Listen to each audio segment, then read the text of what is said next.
Good morning mga kapansi kong tunay. Ibabalik na muna natin itong mga itlog sa pugad at naghahanap ng inahin mga kapanship kong tunay. At kahapon nga ni ay guping kahahanap ng inahin ay maigi na lang at pinakita ko itong aking dalang plastic na may itlog. Ipinakita ko rin yung itlog, nakatingin yun sa akin yung manok. Sinundan ako kung saan ako mapunta. Iyon, lumugmok na doon sa kanyang pugad mga kapanship kong tunay. Tara po, akdaling ko itong itlog doon sa pugad niya mga kaprinsip kong tunay. Ayan, ibabalik na natin ang itlog. Babalik na sa pugad.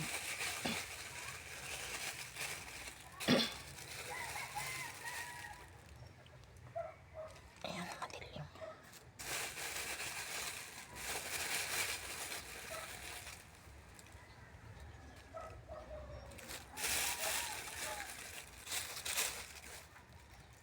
Ayan.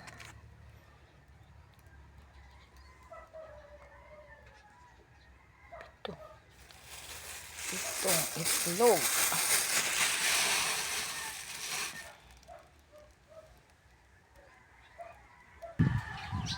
Ayan mga kaprinsip kong tunay. Naibalik ko na yung itlog sa pugad mga kaprinsip kong tunay. Araw na sa layasan yung ibang mga manok mga kaprinsip kong tunay. Good morning po sa ating lahat mga kaprinsip kong tunay. Ipapakita ko sa inyo yung bunga ng aking mangga. Nasa mababa lang siyang sanga. Ayan mga kaprinsip kong tunay ang bunga ng aking mangga. Nasa mababa lang siya. Kayang abutin siya ng bata mga kaprinsip kong tunay.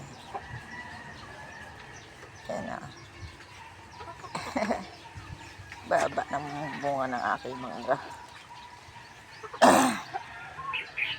Ayan, may dalawang tarin na maliit. Tinari na yan ang inahin. Dalawa na lang natira. Yan ay tira-tirahan na lang ng daga mga kaprinsip kong tunay. At na ito nga na yung isang inahin may inakay siyang 5 pirasong sisiw mga kaprinsip kong tunay. Inagiri-girian na nga ng tandang ay inasaway ko yung tandang, inabugaw ko at maliliit pa. Ay nakakawa ito pag ito ay tinari agad ng inahin. Ay ako na naman ang mag-aabyad nito. Ay gabi na ako nauwi ng bahay. Hindi ko na ito maalaman kung saan nalubugmok itong mga sisiw na ito pag uwi ko sa gabi mga kaprinsip kong tunay. Kaya hirap na hirap ako talaga sa aking oras mga kaprinsip kong tunay. Lalo na gabi na kami nauwi.